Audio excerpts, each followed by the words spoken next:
안녕하세요. 이투스 국어 한예지쌤입니다. 자, 오늘은 2022년 9월에 실시되었던 고2 학력평가 해설 강의를 하기 위해 이렇게 찾아왔습니다. 이번 학력평가 보시느라고 여러분 고생 정말 많이 하셨고요. 오늘 나온 성적은 그냥 여러분의 실력을 평가하는 지표였을 뿐이라고 생각하시면서 이 강의를 통해서 내가 부족한 부분을 채워서 우리의 가장 최종 목표인 수능을 잘 보겠다. 이렇게 마음을 먹어주시면 좋겠습니다. 이번 9월 학평 같은 경우에는 좀 어려웠죠, 여러분. 그래서 1등급 컷이 어떻게 끊기냐면 쌤이 지금 강의를 찍고 있는 이 시간에는 이투스 페이지를 기준으로 했을 때 1등급이 84점에서 끊기는 것으로 나와 있습니다. 그리고 2등급 같은 경우에는 어디냐라고 하면은 73점 이렇게 끊기는 걸로 되어 있는데요. 일반적으로 1등급이 90점 정도 선에서 끊긴다는 걸 생각을 하면 많이 어려웠던 시험으로 평가해 볼 수가 있겠습니다. 특히 여러분 오답률이 정말 많이 터졌던 그 기술 지문, 그게 가장 어려웠겠죠. 그리고 그 지문이 워낙 어려웠기 때문에 거기에서 시간을 많이 쏟은 친구들이 뒤에 나와 있는 문학 작품들을 해석할 때 또 시간이 부족해서 어려움을 겪었을 것으로 생각이 됩니다. 그만큼 시간을 관리하는 게 굉장히 중요하다는 것. 그리고 앞으로 이런 식의 문제들이 나왔을 때 여러분이 고3 올라가면은 더욱더 길고 어려운 지문을 해석을 해야 되기 때문에 이런 것들이 만났을 때 어떤 식으로 문제에 접근해서 최대한 효율적으로 정확하게 빠르게 문제를 풀 수 있는지 지금부터 보여드릴 거니까 잘 따라오시는 거 잊지 마시고 출발해 보겠습니다. 자, 보시면 처음 오답률 많이 나왔던 문제가 여러분 문법에서 나왔네요. 11번 문제 함께 보도록 하겠습니다. 자, 주어가 스스로 동작이나 행위를 하는 것을 능동이라고 하고 주어가 다른 대상에 의해 동작이나 행위를 당하게 되는 것을 피동이라고 한다라고 해서 우리가 알고 있는 1학년 때 시험 범위에 들어갔던 교과서에 다 실려 있었던 능동과 피동에 대한 설명이 나와 있죠. 자, 그러면 피동은 크게 피동사 피동과 아어지다 피동으로 나뉜다. 그래서 요게 우리 파생적 피동, 통사적 피동이라고 해서 얘기를 했던 게 다시 한번 지문에서 설명이 되어 있죠. 꽤 친절하게 나와 있는 거야. 그러면 이렇게 피동사에 의한다고 하여 파생적 피동이라고 하는데 이거는 어근으로 하여서 피동접사 이희리기가 붙어 만들어진다. 이렇게 되어 있고 예시가 나와 있는 것을 확인해 볼 수 있습니다. 그러면서 불규칙 활용 형태도 있습니다. 이런 얘기 나오고 있는 거 여러분 꼭 표시해서 챙겨 주실 수 있었어야 되죠. 자, 그 다음에 이어지는 거 보면 모든 능동사가 피동사로 파생될 수 있는 것은 아니다 라고 되어 있는 거 이런 거 되게 중요하겠지. 그러니까 그러나 이런 거 나오면 여러분이 좀 더 주의 깊게 볼 수 있어야 돼요. 자, 그러면 안 되는 건 뭐냐. 던지다, 지키다와 같이 이 모음으로 끝나는 동사의 경우에는 피동 전미사가 결합되기가 좀 어렵고 그 다음에 만나다 싸우다와 같이 대칭되는 대상이 필요한 동사 같은 경우에도 어렵다. 그리고 알다나 배우다와 같이 주체의 지각과 관련된 동사 등을 파생되지 않는다 라고 되어 있으니까 이런 세 가지 형태는 피동형이 어렵습니다. 라고 되어 있는 것을 확인해 주시고요. 자, 그 다음에 아어지다 피동은 동사의 어간의 보조적 연결음이 아어의 보조동사 지다가 결합한 아어지다가 붙어서 이루어지는데 이를 통사적 피동이라고 부른다. 이렇게 되어 있죠. 그러면 위에 나와 있던 이런 애들은 다 무엇이랑 관련된 것이냐? 피동사로 파생되는 것이니까 어떤 거와 관련된? 아까 얘기했던 피동 접사가 붙는 게 어렵다는 얘기고 이 뒤에서부터는 그러면 무엇에 대해서 얘기를 하고 있는 거야? 통사적 피동형에 대해서 이야기를 하고 있는 거죠. 자, 그래서 동사에 아오지다가 붙게 되면 피동의 의미를 나타내지만 형용사의 아우지다가 결합하게 되면 상태의 변화만 나타낼 뿐이지 피동, 즉 당한다. 그 의미는 없다. 이렇게 이야기를 하고 있는 거죠. 자, 그러면 여기에서 여러분이 주목하셔야 되는 거, 동사랑 형용사에 따라서 피동 형태의 모습을 띠더라도 피동의 의미가 없는 이런 형용사의 케이스가 있구나. 이것을 읽어주시면 된다는 얘기죠.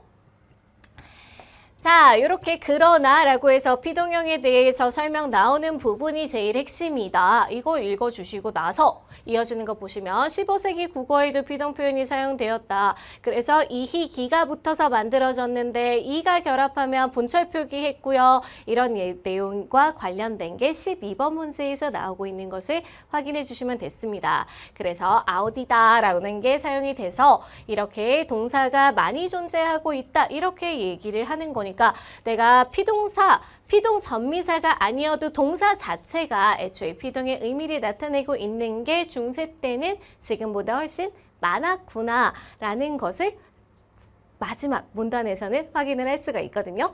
자, 그럼 이렇게 우리가 확인을 했으면 11번 문제 같이 한번 보겠습니다.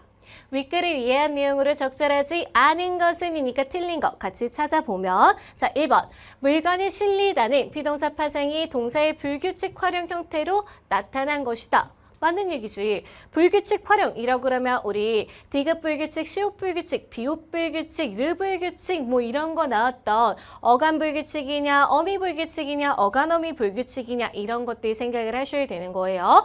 자, 그러면 여기에서 원래 원형은 뭔데? 쉽다인데 이 쉽다에 이 리가 붙게 되면 어떻게 되는 것이냐? 이 전미사가 붙어서 리가 붙게 됐을 때 실리다가 아니라 어떤 식으로 바뀌는 것이다? 실리다. 이렇게 바뀌는 거니까 이런 거 불규칙 활용이라고 얘기하는데요 라고 판단해 주시면 된다는 얘기죠. 자, 그 다음에 소리가 작아지다라고 나오고 있는 것은 용언의 어간에 아지다가 결합해서 피동의 의미를 나타낸다. 이렇게 되어 있습니다. 여러분, 피동의 의미를 나타내는 거 아까 용언이라고 나와 있는 거에는 무엇이 속했던가 다시 한번 떠올리시면 제일 기본적인 개념 중에 하나다 얘들아. 이거는 알고 있어야 돼. 이거 모르면 문법을 배운 적이 없는 거랑 똑같은 거야. 용언에 속하는 품사 2개 나오면은 동사와 형용사입니다. 요거 꼭 떠올릴 수 있어야 되죠. 그러면 얘네들이 등장을 했을 때 피동의 의미를 나타내는 경우는 누구에게만 해당된다고 라고 하면은 동사만 그랬고요. 형용사 같은 경우에는 피동이 아니라 무엇이라고 얘는 상태의 변화만 나타냈는데요 라고 얘기하고 있었던 것을 다시 한번 떠올려 주실 수 있어야 된다는 얘기죠. 지문 속에서 주고 있었잖아. 그러면 다시 생각을 했을 때 소리가 작아지다. 여러분, 작다. 라는 건 우리 동사, 형용사 구분하는 제일 빠른 방법 중에 는다 붙여보는 거 있었죠. 그러면 소리가 작는다. 돼요? 안 되잖아. 너무 이상해. 예를 들면 소리가 작는 오디오. 너무나 이상해. 소리가 작은 오디오잖아. 그러면 이 작다 같은 경우에는 기본적으로 작다라는 기본형은 얘는 동사냐 형용사냐라 그랬을 때 는다나 아니면 관형사형어미 는이 붙을 수 없다는 점에서 이 작다는 형용사인데요. 이렇게 판단하실 수 있어야 되는 겁니다. 그래서 여러분이 문제를 볼 때 어떤 거를 주의해야 되냐. 동사와 형용사 이렇게 얘기해서 동사에는 이렇고요. 형용사에는 이런데요 같은 게 나오고 나서 지문 속에 여기 선지에서 용언의 어간이라고 나왔어. 다른 건 동사 이렇게 주고 있으면서 얘만 용언의 어간 이런 식으로 냈다는 거야. 그러면 오호, 네 놈이 함성이겠구나. 이렇게 생각을 하시는 거예요. 그리고 접근해서 보는 연습을 하셔야 된다는 겁니다. 알겠지? 자, 그래서 어떤 식으로 문제를 보통 꽈서 내는지 이런 것들을 문제를 자꾸 풀고 자꾸 이런 것들을 연습하다 보면 돼. 근데 여러분은 쌤이 이렇게 얘기해 주니까 시간이 단축되는 거잖아. 내가 그동안에 오랫동안 공부해왔던 거의 노하우를 여러분에게 전달을 해주고 있는 거지. 그러면 오! 이런 식으로 내는구나 생각하시면서 받아 먹으셔야 되는 거죠.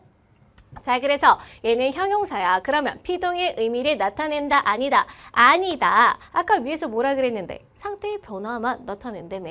그러면 2번이 정답이구나. 이렇게 고르고 지나가시면 되는 문제죠.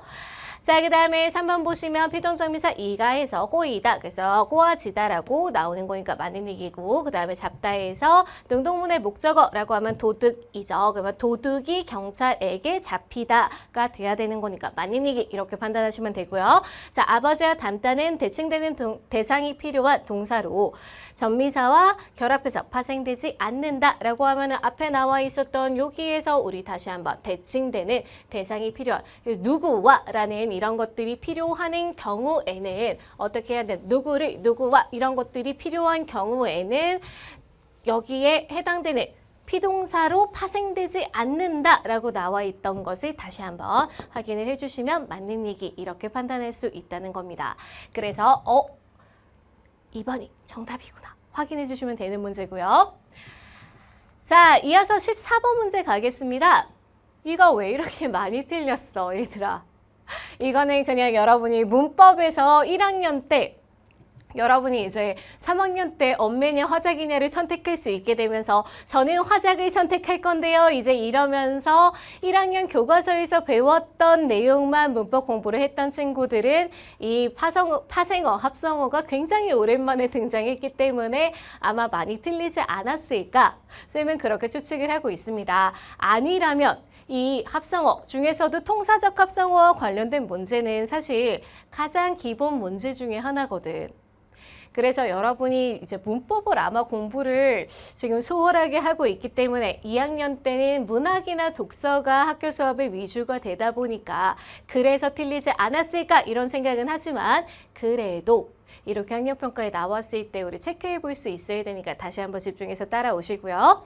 자, 보시면 14번에서 보기에서 있는 대로 고르다라고 되어 있으니까 보겠습니다. 자, 통사적 합성어라고 얘기를 하는 것은 무엇이라고 되어 있냐? 자, 우리말의 어순이나 단어 배열법과 일치하는 것을 이렇게 부릅니다라고 설명을 해주고 나서 자, 앞에 케이스를 주고 있어.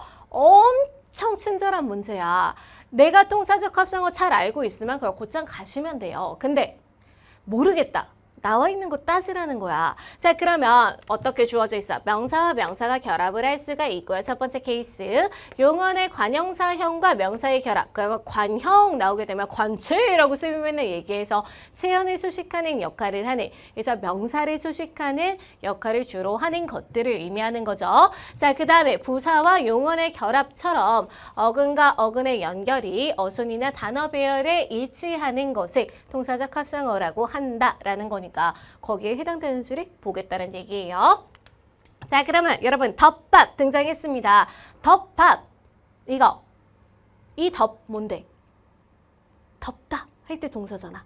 그치? 그러면 이거의 원형은 덮다 겠죠? 이불을 덮다 할 때 그 덮자잖아. 그러면 얘는 용언에 속하는 거고 용언에 달을 지우게 되면 얘는 용언의 어간이죠.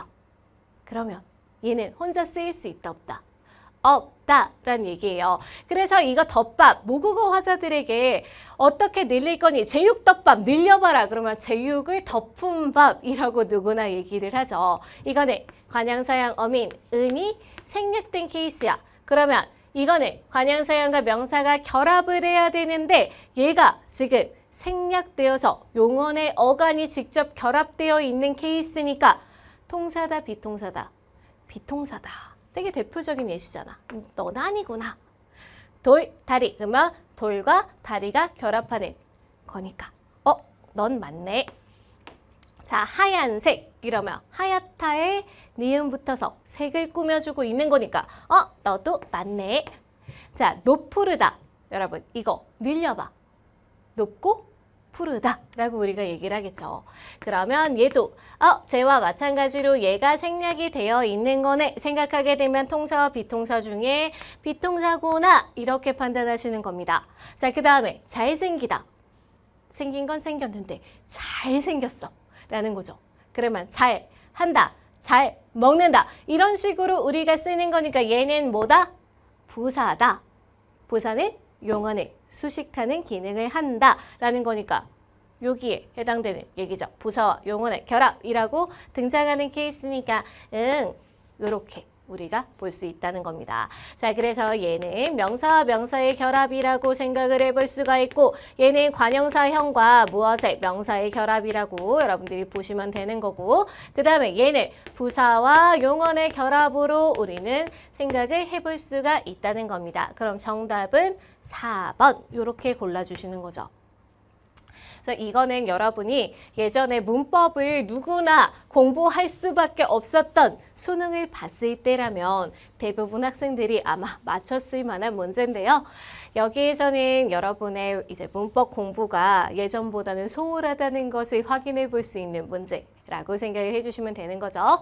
자, 대신 쌤이 1학년 강의할 때도 그렇고 여러분 강의할 때도 그렇지만 우리가 언어와 매체가 조금 더 공부를 해야 되는 거고 여러분이 느낄 때 조금 더 어렵게 느끼는 것은 사실이에요. 사실 영어 같은 경우도 문법이 제일 어렵다 이런 경우 많이 있잖아. 그래서 충분히 이해는 하지만 우리 수도권에 있는 인서울대학을 가고 싶은 친구들은 특히나 우리 표준 점수로 바꿨을 때 언어와 매체를 선택하는 게 훨씬 유리한 측면들이 있거든요.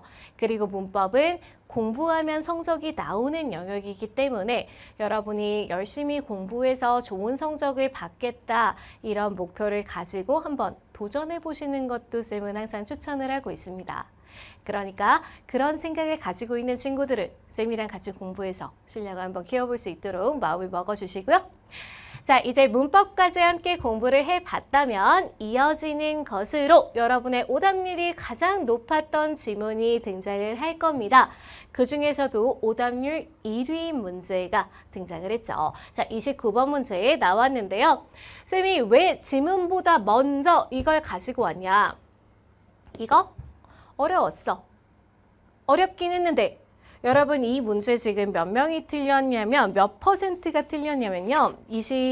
지금 몇 번이니 저게? 29번? 자, 29번 문제 68.8%. 3분의 1은 틀렸다는 얘기잖아. 그렇게까지 어렵진 않았거든? 자, 그러면 여러분 이런 게 나왔을 때 쌤이 항상 독서 지문 같은 경우에는 여러분이 지금도 시험을 봐서 알겠지만 시간을 절약하는 게 진짜 키포인트거든. 어떻게 하면 최대한 빠르고 정확하게 읽어낼 것인가가 시험의 가장 핵심이에요. 국어 시험은 결국은 시간 싸움입니다. 여러분이 충분한 시간을 주고 풀라 그러면 다들 성적은 오르게 되어 있는 게 국어야. 그러면 시간 안에 정해진 시간 안에 정확하게 어떻게 읽을 것인가 라는 건데 그림이 주어져 있는 문제가 나오면요. 이 그림이 주어져 있는 문제는 여러분에게 힌트가 되는 겁니다. 이것을 결코 여러분이 더 어려운 문제다 이렇게 받아들이시면 안 돼요. 특히 과학기술 지문에서 이렇게 이미지를 준다는 건 여러분이 이 이미지를 활용해서 지문을 읽으란 얘기야. 그러면 거기에 맞춰서 읽어야 되는 거지. 그걸 항상 연습할 수 있어야 돼. 자, 보시면 지금 슬라이딩 윈도우 프로토콜이라는 걸로 나오고 있죠. 항상 지문보다 문제를 먼저 보는 거야. 자, 그러면 이게 나왔을 때 이 그림을 보면서 판단을 하라는 얘기예요. 그러면 여러분 지문 속에서 지금 어디에 나오고 있니? 마지막에 나오고 있잖아. 6번 문단에서 이 것에 대한 설명을 하는 거야. 그럼 29번 문제는 그 6번 문제가 아니라 6번 문단을 보면서 풀 수 있어야 된다는 얘기예요. 6번 문단을 이해할 때 이 그림을 보면서 풀란 얘기야. 그래서 시험에서도 얘들아 10쪽, 11쪽으로 나와 있잖아. 펼쳐놓고 같이 볼 수 있게 지금 주고 있다는 얘기야. 그거 왜 활용 안 해? 활용해서 보세요. 이미지가 주어져 있는 건 그 이미지를 통해서 너희가 좀 더 쉽게 내용을 읽으라는 거야. 알겠죠? 거꾸로 가지 마. 활용할 수 있다는 얘기야.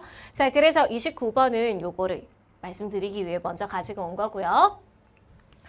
자, 그 다음에 31번 문제 또 하나 이미지가 나와 있습니다.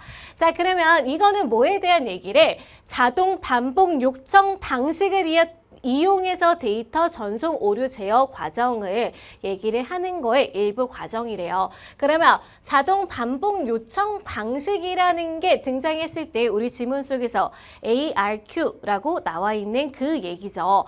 그게 등장을 했을 때 이런 식의 모습을 가지고 이해를 하라는 거잖아. 그러면 여러분이 그 지문을 읽을 때부터 데이터를 보내서 데이터를 받는 것들이 이런 식으로 지금 표현을 하고 있다는 것을 이 그림을 통해서 먼저 생각을 하고 지문에 나와 있을 때 그것을 적용해서 이 이미지를 그려가면서 지문을 이해를 하고 이 31번 문제는 나와 있는 자동 반복 요청 방식 중에 오류 제어 과정 중에 뭐에 속하고 있는지를 판단하시면 끝나는 문제입니다. 그러니까 이 그림을 활용해서 나와 있는 지문을 이해할 수 있어야 된다는 얘기야. 자, 그러면 지금부터 시작해 보도록 하죠. 자, 28번에서 32번에 해당되는 거고요. 자, 데이터 주고받는 얘기 계속 나옵니다. 여러분 저번에 페리티비트 나왔던 것 같은 것도 생각하셔야 되고요. 쌤이 다른 것들은 이 독서 지문에 배경 지식이 있으면 좋지만 없어도 상관없다 맨날 주장하는데 이 데이터 전송 방식이나 데이터 오류 이런 것들이 요새 워낙 QR코드 사용도 많이 하고 있고 우리 앱이나 코딩 교육 이런 것들이 중점이 되다 보니까 이런 거에 해당되는 내용들은 사실 배경 지식을 좀 알고 있었을 때 거기와 연결되는 지문이 출제될 확률이 굉장히 높아요. 그래서 나왔을 때 여기에 나오는 내용들을 좀 이해를 해서 또 나왔을 때는 좀 더 쉽게 페리테 비테 같은 경우도 처음 봤을 땐 이해 잘 안 됐던 것게 계속 보다 보면 좀 쉽게 여러분이 풀고 있는 것을 아는 친구들이 있을 거거든. 이미 인식하고 있는 친구들이. 그러니까 이런 것도 나왔을 때 이거는 배경 지식을 약간만 챙겨두면서 갑시다 우리가. 자, 보면 데이터를 주고받을 때 송신 즉 보내는 쪽이야. 이거 맨날 나오니까 이거 착각하지 말고 송신, 보낸다 측에서 데이터별로 고유하게 부여된 순서에 따라 순차적으로 데이터를 송신하고 수신 측에서는 데이터의 순서 번호에 맞추어서 송신 측에 응답 데이터를 보내준다. 응, 나 잘 받았어 라고 보내준다는 거야 다시. 그래서 만약 수신 측에서 데이터 전송에 오류가 발생한 것을 파악했다면 잘못 왔어. 제가 나한테 A라고 보낸다 그랬는데 B가 왔네? 이런 식으로 판단이 된다면 이 데이터를 다시 전송해 주도록 송신 측에 요청해야 된다. 야, 잘못 보냈어 라고 얘기해 달라는 얘기잖아. 그래서 이때 자동 반복 요청 방식을 주로 사용을 한다. 나왔죠? 아까 31번 문제 맞나? 맞을 거야. 자, 그것과 연결되어 있는 요 용어가 나왔습니다. 자, 이게 주요 용어란 얘기죠. 자, ARQ에서 오류가 없는 데이터가 도착했을 때 송신 측에 보내는 수신 측의 응답을 ACK라고 얘기를 하고 전송받은 데이터에서 오류가 검출된 경우에 보내는 수신 측의 응답을 NAK라고 한다라고 나와 있으면 여러분의 그렇구나 라고 생각을 하셔야 되는 거고요. 자, 첫 번째 문단에서 우리는 무엇을 알 수 있었니? 라고 물어보면 ARQ라는 게 있는데 여기는 송신하는 데서 어떻게 수신 쪽으로 이제 이것을 보내는 얘기고 이렇게 우리가 보냈을 때 여기에서 오류가 있다라는 것을 알려주는 오류 발생을 얘기해주는 그런 것으로 이해를 하셔야 됩니다. 그래서 얘가 보냈을 때 오류가 없으면 어떻게 보겠다. 요렇게 보내는 게 ACK라고 여러분이 생각을 해주시면 되고요. 요거는 오류 없다라는 얘기죠.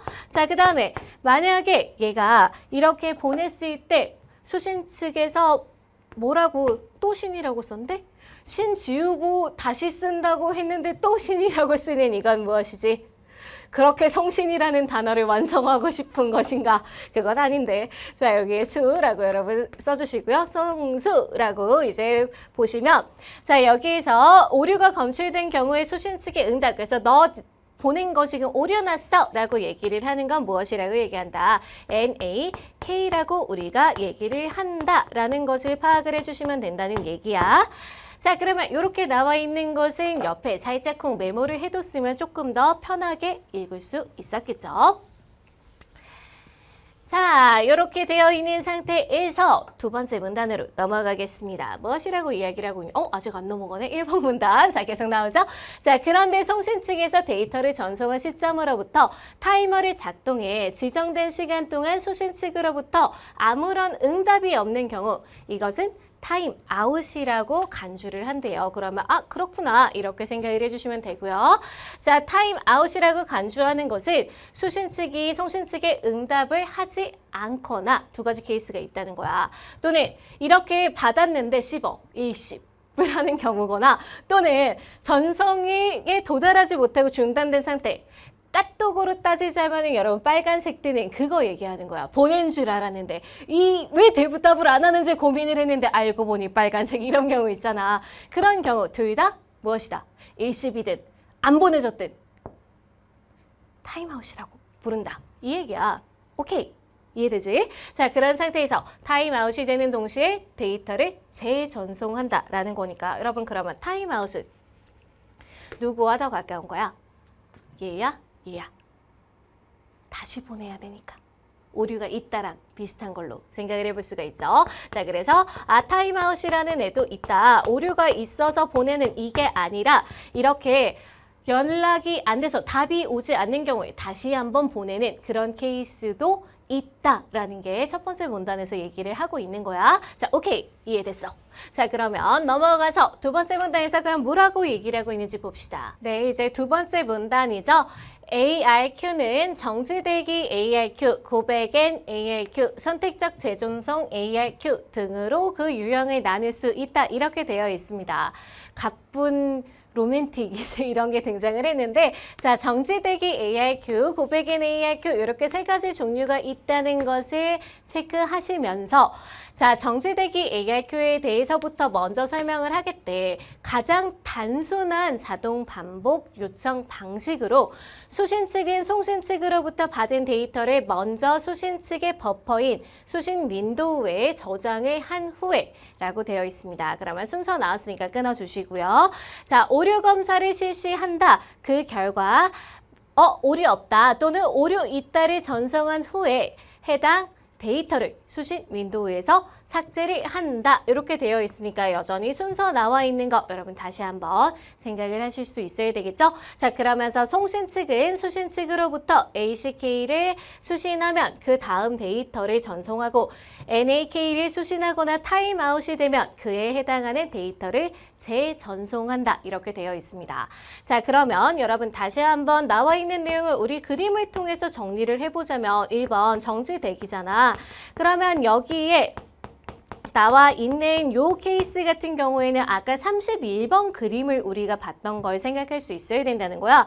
나와 있는 그 그림을 활용해서 이해하면 쉬운 것을 왜 굳이 그 그림을 활용하지 않고 머릿속으로만 떠올려서 어렵게 보냐는 얘기죠. 송신과 수신이 있을 때 31번 여러분 옆에 이렇게 펼쳐놨을 때 나와 있는 그 그림 보면서 생각을 하라고. 그러면 이 정지대기 ARQ 같은 경우에는 먼저 송신 측에서 보낼 거야 데이터를 보냈어. 그러면 1번 데이터를 보냈습니다.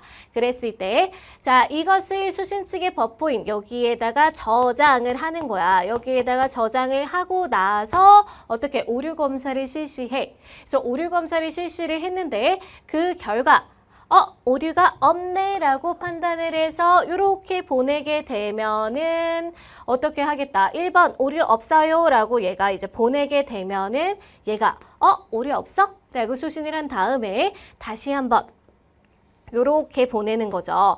자, 근데 이 전에 어떻게 오류 검사를 실시하고 전송을 한 후에 수신 측에서는 무엇을 하겠다? 이 저장됐던 애를 삭제를 하겠다라고 나와 있으니까 요 흐름이라는 얘기야. 자, 그러면 삭제를 했어. 그러면 얘는 옳게 갔으니까 두 번째 애를 보내겠다라는 얘기를 하는 겁니다. 자, 그러면 두 번째 애를 보냈어. 그러면은 얘가 또 보냈는데 요번에는 틀리게 왔어. 잘못 왔어. 라고 얘기를 하게 되면 이렇게 가게 되면 어떻게 하겠다. 두 번째는 잘못 왔는데요.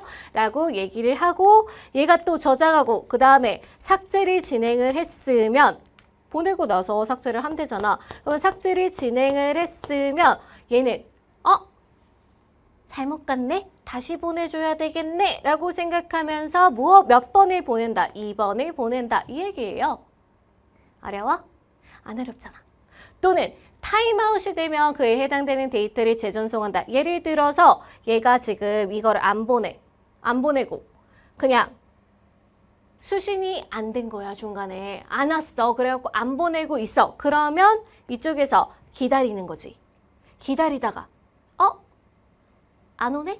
라는 생각이 들면 그때 가서 다시 보낸다는 얘기예요. 그래서 여기가 타임아웃이 되거나 아니면은 요렇게 NAK가 오게 되면은 어떻게 하겠다? 다시 보낸다. 라는 거니까 이건 핑퐁이야. 이쪽이 보내줘야지 얘가 다시 보낼 수 있는 이 흐름이다. 라는 얘기를 하는 거니까 오케이 이해됐어. 라고 생각을 해주시면 되는 거죠.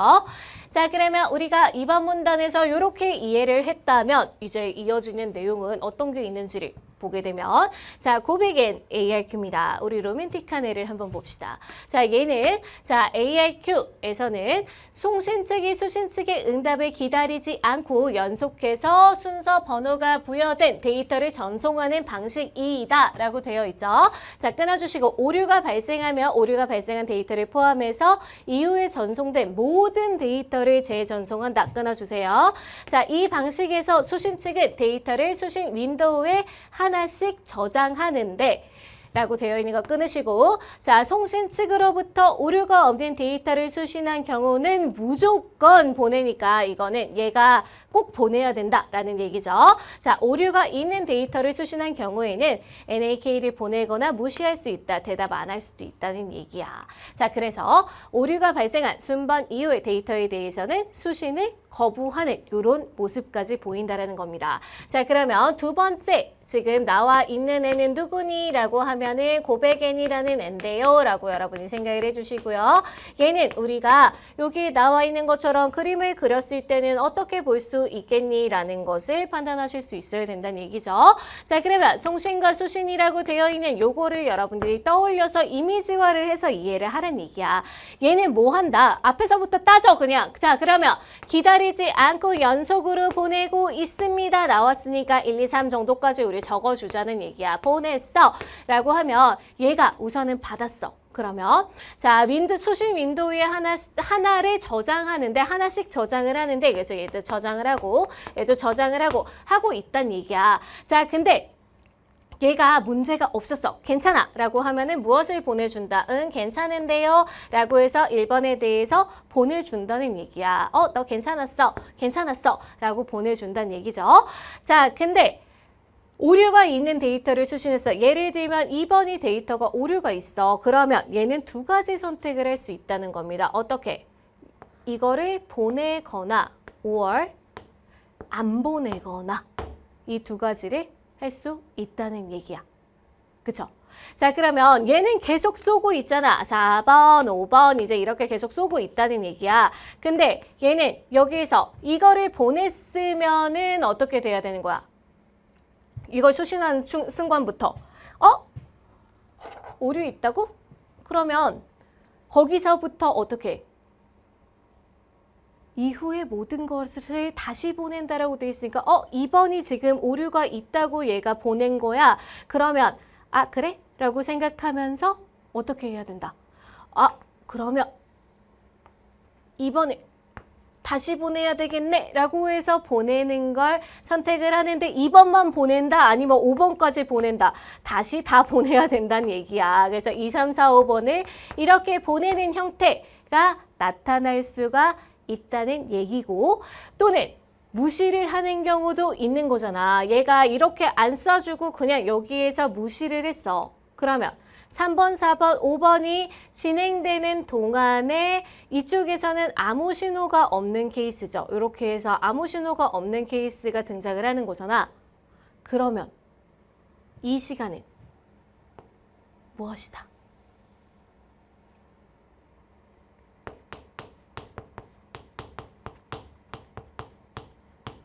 이걸 생각하셔야 돼요. 아까 첫 번째 문단에서 우리 타임아웃 나왔을 때 여러분 요거 놓치면 안 된다. 송신 측은 타임아웃을 판단을 한다는 얘기야. 알겠죠? 그래서 송신 측에서 얘가 왜 대답이 안 오지? 여러분 카톡 보낸 거 생각하라니까. 얘가 왜 대답이 안 오지? 라고 생각을 하고 있는 그거야. 그러면 일정 시간을 기다렸다가 여러분들 그렇잖아. 내가 보냈는데 대답이 없어. 그러면 30분 기다렸는데 답이 없네. 한 번 더 보내볼까? 이 생각하는 거 똑같아. 얘네들도 그 얘기를 하고 있는 거야. 자, 그래서 그 얘기가 나오고 있는 거 여러분 여기서 다시 한번 챙겨주시고요.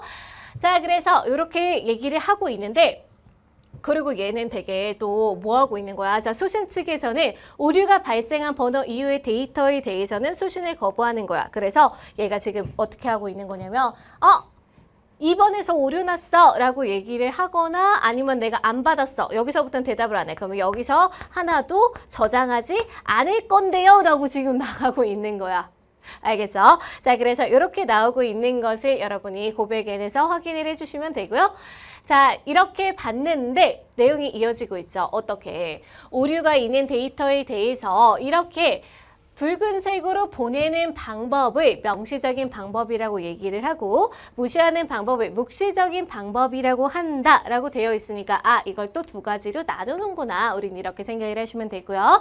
자, 명시적 방법을 사용할 경우에는 NAK를 수신하거나 타임아웃이 되면 순서대로 모든 데이터를 재전송하지만 묵시적 방법을 사용하는 경우에는 송신 측은 타임아웃 시간 동안 ACK를 수신하지 않았을 때만, 그러니까 바르게 받았다라는 내용이 안 왔을 때에만 해당하는 데이터로부터 순서대로 보낸다라는 거니까 그러면 명시적 방법과 묵시적 방법이 두 가지가 다른데 이 명시적 방법은 타임아웃이 끝나고 나서 다시 보낸다라는 얘기고 묵시적 방법 같은 경우에는 이게 들어가는 이때만 다시 순서대로 보낸다라고 얘기를 하는 거의 차이점만 생각을 해주시면 된다는 얘기예요. 그러면 그렇구나 라는 거고 기본은 저기에 그려놓은 그 모양이란 얘기지. 자, 이렇게 우리가 파악을 했다면 이제 이어서 어떤 얘기가 나오는 것이냐를 보게 됐을 때 세 번째가 나오겠죠. 선택적 재전송 ARQ가 나오고 있습니다. 자, 데이터 전송의 기본 원리가 고백엔 ARQ와 같지만 그건 그림이 거의 이게 얘랑 똑같이 나온다는 얘기잖아. 자, 근데 오류가 발생하는 경우 송신 측에서는 오류가 발생한 데이터만 재전송한다라고 나와 있죠. 저 밑에 저렇게 나와 있는 이 초록색이 필요 없다는 얘기야. 오류가 나와 있는 것만 위주로 재전송을 한다는 얘기죠.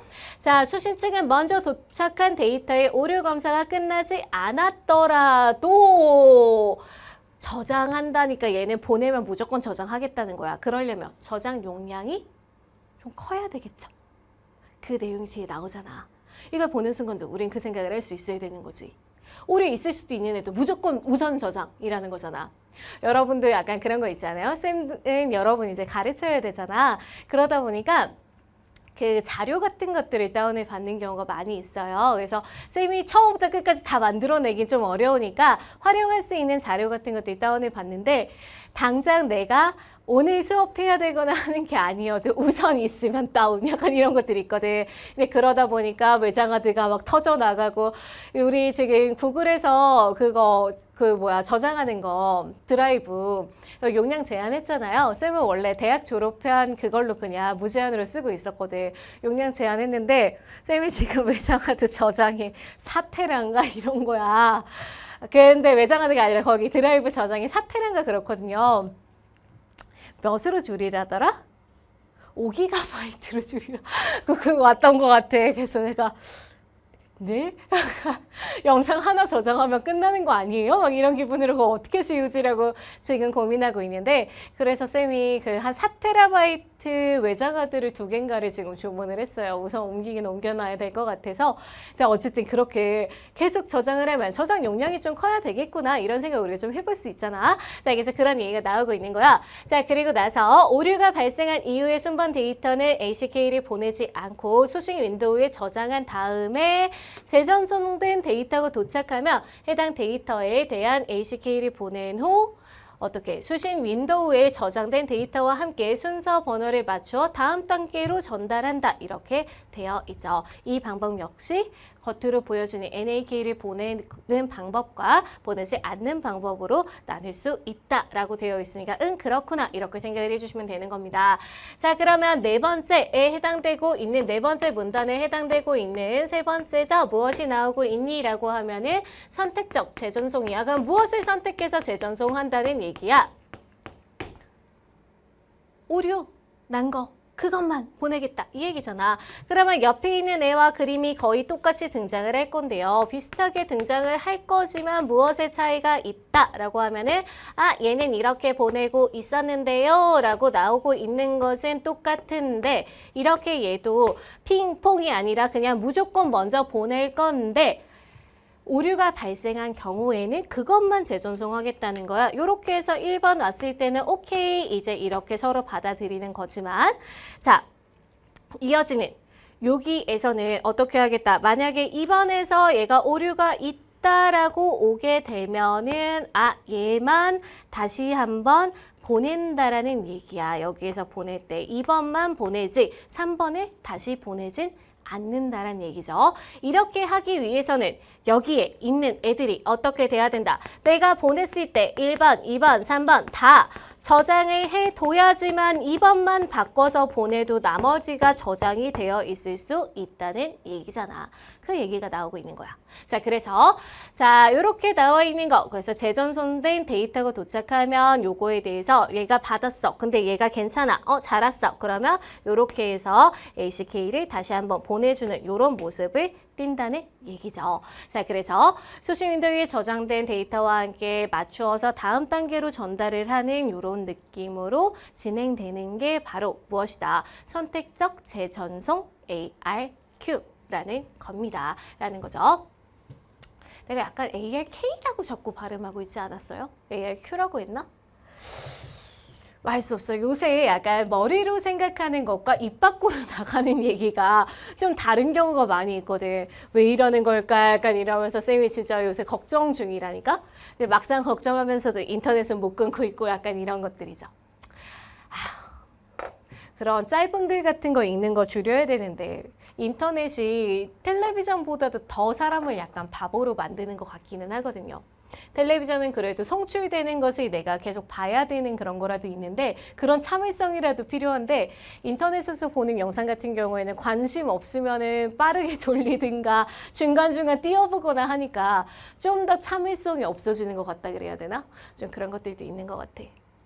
자, 어쨌든 자 그러면 이제 다섯 번째 문단으로 가겠습니다. 그런데 NAK를 수신하거나 타임아웃이 발생해서 송신 측이 데이터를 재전송하기 위해서는 송신 측에서도 전송한 데이터를 저장하기 위한 버퍼가 필요한데 그치? 저장을 해둬야지 다시 보낼 수가 있잖아. 이 버퍼를 송신 윈도우라고 한다. 아까 수신 측에서 가지고 있는 거는 수신 윈도우였죠. 자, 그러면서 송신 윈도우에 보관된 데이터는 수신 측에 전송이 되었으나 아직 ACK를 받지 못한 데이터다. 그렇대. 오케이. 자, 송신 측이 수신 측으로부터 ACK를 받지 않고도 전송할 수 있는 데이터의 최대 개수를 송신 윈도우 크기라고 한다. 그렇대. 정의잖아. 오케이. 자, 또한 수신 측이 전송받은 데이터에 대한 응답을 보내지 않고도 저장할 수 있는 데이터의 최대 개수를 수신 윈도우 크기라고 하는데 이것은 뭐에 따라서? 데이터 통신 방식에 따라서 차이가 있다라는 거니까 이게 각각이 송신 윈도우의 크기, 수신 윈도우의 크기가 어떤 거인지는 알겠고 그것은 어디에 영향을 받는다? 데이터 통신 방식에 따라서 영향을 받는다라는 거니까 오케이. 이렇게 지나가시는 겁니다. 자, 그러면서 설명을 하고 있어. 데이터 크기에 대해서 얘기를 하면서 지금 윈도우 크기에 대해서 얘기를 했죠. 자, 정지대기 ARQ는 송신 측과 수신 측이 모두 하나의 데이터, 그 데이터에 대한 응답값을 주고받는다는 점에서 크기는 1이 된다. 그렇잖아. 핑퐁이잖아. 하나가 나가야지 하나가 들어오는 거고 하니까 굳이 클 필요 없지? 근데 송신 ACK를 받지 않아도 전송할 수 있기 때문에 수신 윈도우의 크기만 1이 된다라는 거니까 맞는 얘기지. 얘는 계속 쏘고 있잖아. 얘는 계속 쏘고 있는데 이쪽에서는 얘기한 거, 얘를 저장을 하고 보내는 이런 형태를 띠고 있으니까 수신하는 쪽만 1이 된다라는 거니까 그렇구나 라고 생각을 해주시면 돼요. 자, 그러면 굳이 써주겠다라고 하면 안 써도 되지만 얘가 1이고 얘는 상관없고 얘가 1이다. 근데 1보다는 얘는 크겠지 무조건. 하나보다는. 그치? 윈도우 크기가. 그 얘기야. 자, 여기서 선택적 재정선 AIQ는 수신 윈도우의 크기가 여러 개의 데이터를 송신할 수 있는 송신 윈도우의 크기와 같아 데이터를 더욱 빠르게 전송할 수 있다라고 되어 있으면 둘 다 1보다는 크다는 얘기잖아. 왜? 많이 보내고 많이 저장하고 걔중에 틀린 것만 다시 보내고 이런 식의 형태라는 거야. 제일 효율적인 일의 방식이기는 하지만 그만큼 용량이 좀 필요하겠죠. 그 얘기야. 자, 그래서 요 얘기를 하고 있는 것이 나오고 있는 걸 이해를 해 주시면서 자, 마지막 문단일 거야. 아마 그쵸? 6번 문단 지금 나와 있는 거 여러분 확인을 해주시면 자, 송신 윈도우에 저장된 데이터의 관리는 데이터의 전송 순서 번호를 기반으로 이루어지는 나왔다. 슬라이딩 윈도우 프로토콜 나와 있는 거 여러분 최고의 난이도를 자랑하고 있었던 29번 문제와 연결되어 있는 내용이 나왔습니다. 이 프로토콜에서는 낮은 순서 번호부터 차례로 데이터 전송이 처리되며 그러니까 1번부터 시작한다는 거예요. 0번, 1번 이제 이런 거부터 시작되고 자 ACK 회신에 따라 윈도우에 새로 추가될 데이터의 순서 번호도 순차적으로 높은 번호로 이동한다 라는 거니까 그렇구나 라는 것을 여러분은 지금 나는 여기서 지문 보고 있으니까 못하지만 뭐 하라고 옆에 나와 있는 그림 보면서 보라고 나와 있는 내용 숫자 그대로 따라가 낮은 숫자부터라고 나와 있으면 0, 1, 2 나와 있는 거 그대로 따라가면서 보라고. 0, 1, 2 차례로 데이터 전송이 처리가 되고 윈도우에 새로 추가된 데이터의 순서 번호도 순차적으로 4, 5, 6으로 이동을 한다. 이 과정에서 순서 번호에 해당되는 데이터들이 수신 측에 전송이 되는데 예를 들어 여기서부터 나와 있는 그 내용을 제대로 보여주겠다라는 얘기야. 체크하시면서 따라가야 돼요. 순서 번호의 최대값이 9, 송신 윈도우의 크기가 3이야. 그러면 얘는 한 번에 3개까지만 저장이 된다는 얘기잖아. 송신 윈도우 앞에 나왔잖아. 크기. 그러면 3개까지 저장이 돼. 그랬을 때 데이터를 전송하는 경우에 먼저 0, 1, 2 왜? 3개밖에 저장 안 되니까. 이거부터 전송을 하겠대. 자, 그러면 0에 대한 데이터에 대해서 ACK가 도착하면 0번의 데이터는 송신 윈도우에서 삭제되고 3번 데이터가 1, 2 송신 윈도우에 저장되어 수신 측으로 전송된다라는 거니까 무슨 얘기야? 0, 1, 2가 있을 때 3개의 데이터만 전송할 수 있으니까 얘 보냈어. 근데 오케이 잘 받았어 라고 나오니까 얘는 더 이상 필요 없잖아. 근데 3칸이 있는 거잖아. 그러면 얘가 들어온다는 얘기야. 3칸 있으니까 빈칸 채워서 다음 거 이거야. 우리 줄 서서 들어가는 거랑 똑같은 거잖아. 그 얘기야. 어려워? 왜 어려워? 옆에 있는 거 봐봐. 29번에 그림 그려져 있는 거 봐봐. 그렇게 친절하게 그림을 그려놨는데 왜 이 지문과 그 그림을 따로 읽고 나서 어려워요 이러고 있어. 그 그림 봐. 보면 그 설명 지금 되어 있잖아. 자, 그러면 이렇게 얘기를 하고 있어. 만약 동시에 1번과 2번의 데이터 얘네 둘이 동시에 이제 잘 받았어 라고 온 거야. 그러면 송신 윈도우에는 3번만 남았잖아. 3칸이 있는데 여러분 앞에서 맛집에서 들어가는 거 생각을 해. 2명 자리에 있을 때 2명 들어갔어. 그러고 나면 그 다음 내 차례잖아. 그 얘기야. 그러면 3칸을 내가 보낼 수 있는데 1, 2번이 동시에 사라지게 되면 4, 5번 들어오겠다는 얘기잖아. 그 얘기예요. 이러한 방식으로 데이터를 전송하다. 9번 데이터에 대한 ACK. 아까 9개 보낸다며. 최대값이 9개라며. 그러면 걔까지 보냈으면 다음 전송되는 순서 번호가 0이 되면 점심타임 끝났어. 저녁 타임으로 가겠다는 얘기야. 알겠죠? 점심타임 웨이팅 끝났어. 거기까지밖에 못 받아. 재료가 다 소진됐습니다. 이 얘기야. 그러면 다음 타임으로 0으로 다시 가서 전송될 때까지 이 과정이 반복된다. 그 얘기죠.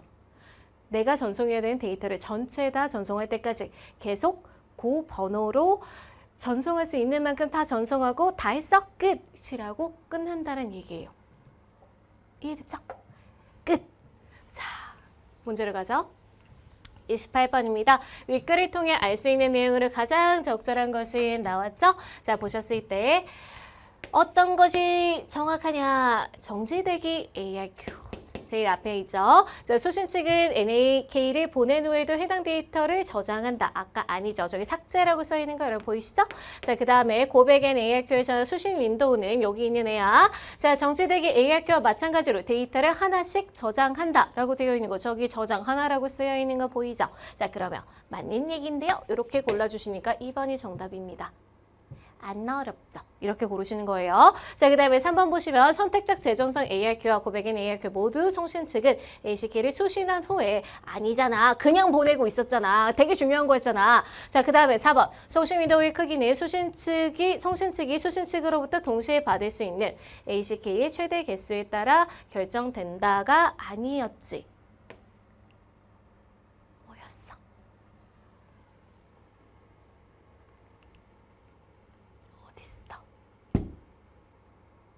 데이터 통신 방식에 따라 차이가 난다.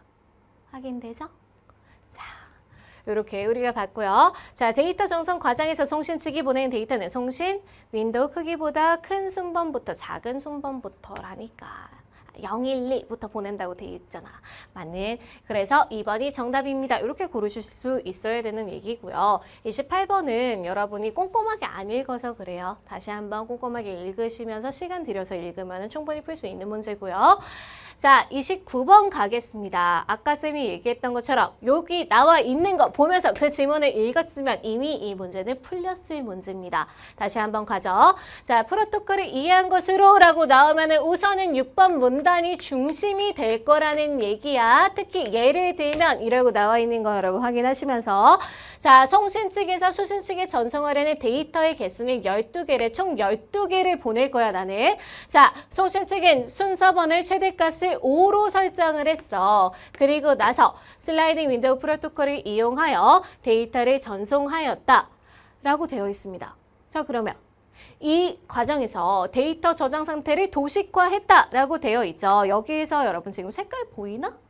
여기 쌌더니 잘 안 보이죠? 여러분 거기 나와 있는 거 보시면서 색깔 다시 한번 칠해주시면 돼요. 여기가 지금 여러분 시험지 가지고 있으니까 보이죠? 여기에 지금 나와 있는 걸로는 내가 지금 잘 안 보여가지고 자, 여기 쌤 잠깐 칠하고 갈게요. 여러분은 쌤이 아까 얘기한 대로 어떻게 이거 어떤 식으로 해석해야 되는지 지금 생각하고 있어라. 자, 요렇게 지금 칠해져 있는 거 보시면 되고요. 여기에서는 다시 한번 요렇게 해서 어디까지니? 1, 2 이렇게 되어 있는 거 우리가 확인을 해볼 수가 있다는 얘기입니다. 자, 그러면 옆에 나와 있는 거 우리가 보죠. 가를 통해 알 수 있는 송신 윈도우의 크기는 이라고 되어 있으니까 여기 보라는 얘기잖아. 그랬을 때 3개이다 라고 하면은 아까 3개. 하나, 둘, 셋. 저장된 데이터니까 맞네. 이렇게 우리가 생각을 해볼 수가 있죠. 얘는 3개야. 3개까지 보낼 수 있는 거야. 한 번에. 자, 그러면 맞는 얘기. 자, 다에서 순서번호 3에 해당하는 데이터가 저장된 것은 다에서 어니까 여기 보셔야 돼요. 얘가 저장된 것은 가에서 보낸 데이터의 ACK가 모두 도착했기 때문이겠군. 이라고 하면 여러분 가에서 몇 개 보내고 있는데 뿅! 뿅! 뿅! 보내고 있는데 3만 들어갔어. 라는 건 얘만 왔고 얘네는 아직 안 왔으니까 한 줄 한 명 들어가서 한 명 앞으로 당겨진 상황인 거잖아. 모두 도착했으면 3, 4, 5가 다 들어갔어야지. 3명 빠졌으니까 3명 들어가는 거잖아. 어려워요? 이게 왜 어려워? 안 어렵지? 너희가 지문 속에서 지문만 따로 이해를 하고 그것을 활용해서 내가 이걸 한 번 더 이해해야 된다고 자꾸만 생각을 하거든요. 거기에서 지금 다른 거는 하나밖에 없어. 뭐밖에? 얘가 12개, 거기는 9개. 이거 돼 있던 거. 나머지 설명하는 방식이 지금 똑같잖아. 그러면 29번 문제에 이게 나와 있는 걸 보는 순간에 지문보다 문제 먼저 읽으셔야 된다 그랬죠. 이걸 본 상태에서 거기에 나온 설명이 여기에 해당되는 내용이라는 걸 보면서 문제를 푸시는 겁니다. 항상 그게 돼야 되는 거야. 알겠죠? 자, 그래서 2번 풀었습니다. 자, 3번 가겠습니다. 나에서 다의 과정에서 라고 하면 여기로 가는 거잖아. 송신 윈도우에 추가된 데이터의 수는 이라고 하면은 누구니? 라고 했을 때 낸데요? 하나 추가됐잖아. 자, 라에서 마의 과정에서 송신 윈도우에 추가된 개수보다 적다라고 하면 라에서 마로 이어졌을 때는 누가 추가됐니? 2개 추가됐는데요? 라는 거니까 적은 거 맞잖아. 1이 2보다 적은 거는 누구나 아는 얘기죠? 자, 그래서 맞는데 라고 생각하시면 되고요. 자, 그 다음에 이어지는 4번 가겠습니다. 마에서 전송한 데이터에 대한 ACK가 모두 도착했다면 여기에서 도착한 게 잘 받았어요 라고 수신 측에서 다 얘기를 했어. 그러면 데이터의 순서 번호는 가와 같다 라고 되어 있죠. 어디?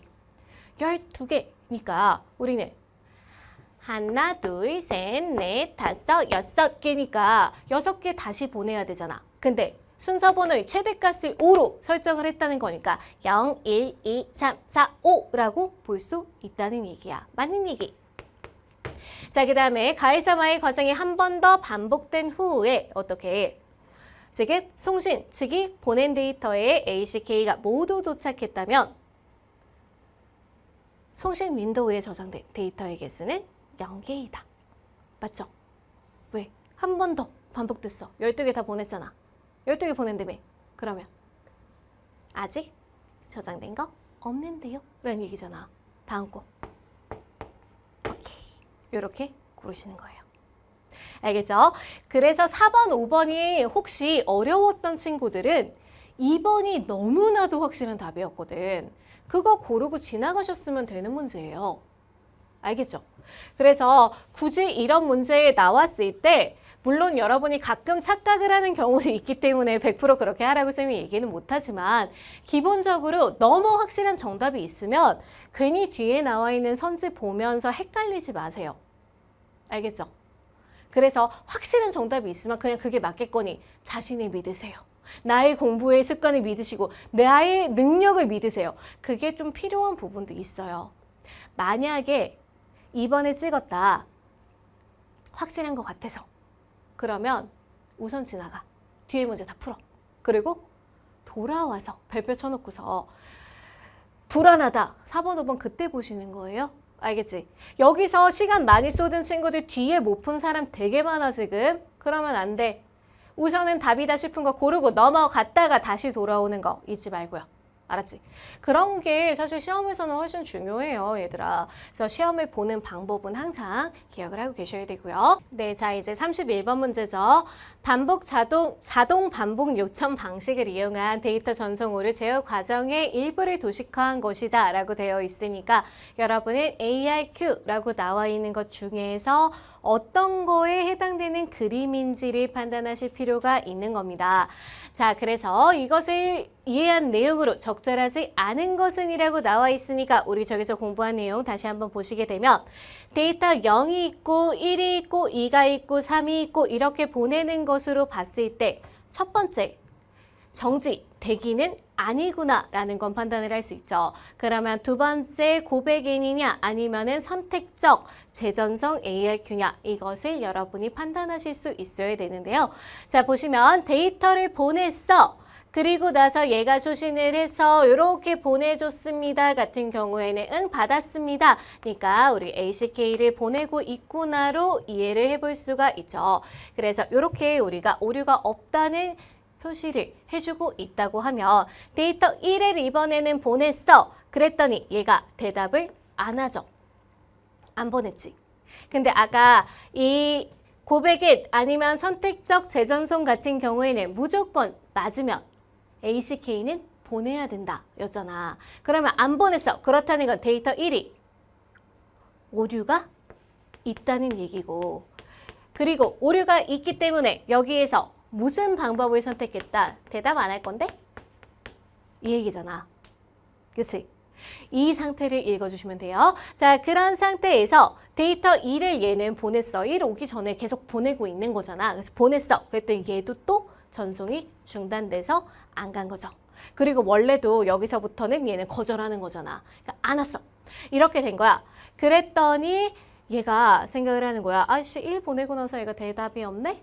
라는 거지. 씹히고 있는 거잖아. 그래서 그러면 1번에 오류가 있나 보구나. 이렇게 생각을 하고 뭐 하고 있는 거야? 다시 보내고 있는 거죠. 야, 너 오류 났나 봐. 라고 다시 보냈어. 그랬더니 그 다음에 1번에 오류가 있다고 생각하고 보냈는데 그 다음에 뭐가 등장해? 3번이 등장하고 있죠. 그렇다는 것은 고백에는 오류가 생긴 것부터 순서대로 다시 전달을 해야 되는데 여기에서는 1번을 보내고 나서 2번이 아니라 3번이 다시 오고 있다는 점에서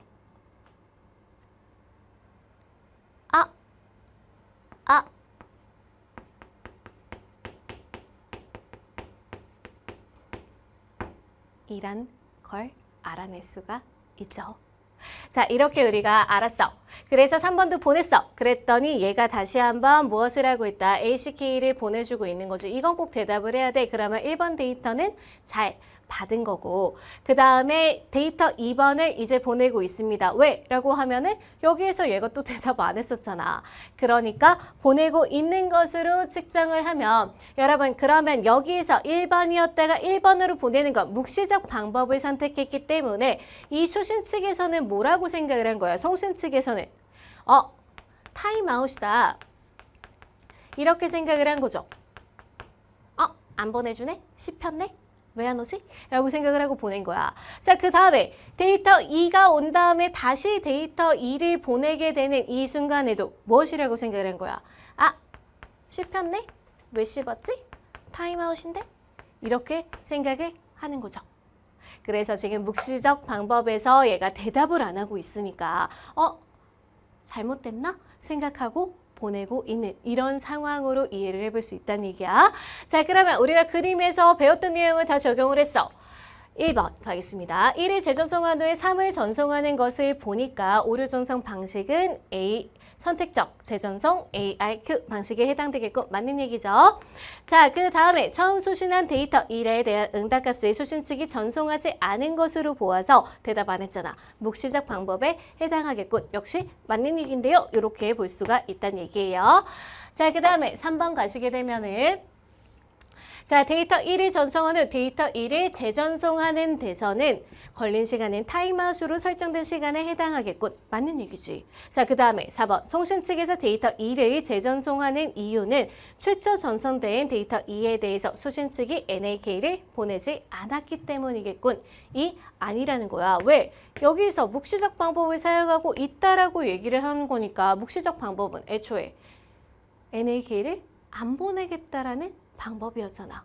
그러니까 이것 때문이 아니라 왜 그럼 보냈냐? 타임 아웃이니까. 안 왔으니까 보냈다는 얘기예요. 이해되죠? 자, 그 다음에 5번 보시게 되면은 자, 수신 측의 데이터 3과 재전송된 데이터 2에 대해서 ACK를 보낸다면 이 다음에 순서 번호에 맞춰 다음 단계로 전달되겠군 같은 경우에는 선택적 데이터 ARQ에 해당하는 설명이니까 맞는 얘기라고 볼 수 있겠습니다. 그래서 1번과 5번 선지는 서로 연관성이 있어서 둘 다 맞거나 둘 다 틀리거나 둘 중에 하나잖아. 그러니까 맞구나 이렇게 판단하시면 된다는 얘기예요. 자, 그래서 4번이 정답이었던 문제고요. 이 문제는 여러분이 좀 어려워하셨을 만한 문제입니다.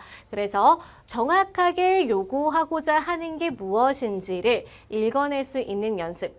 이 그림을 활용해서 이런 식으로 이미지화를 해서 내용을 기억하는 그런 연습 같은 것들을 하실 수 있도록 항상 준비를 하셔야 된다는 얘기죠.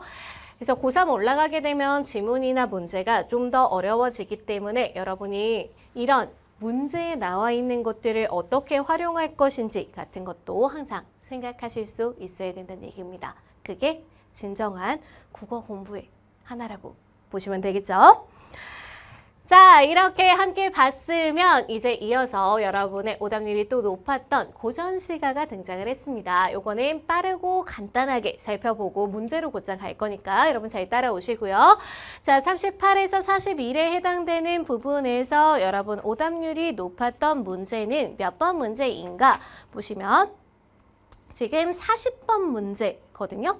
그럼 40번 문제만 풀어보면 되니까 우리는 어디를 볼 것이니 라고 했을 때 아니다. 40번, 41번 문제 둘 다 들어가 있네요. 자, A라는 부분과 B라는 부분, 이 부분을 위주로 해서 살펴보도록 하겠습니다.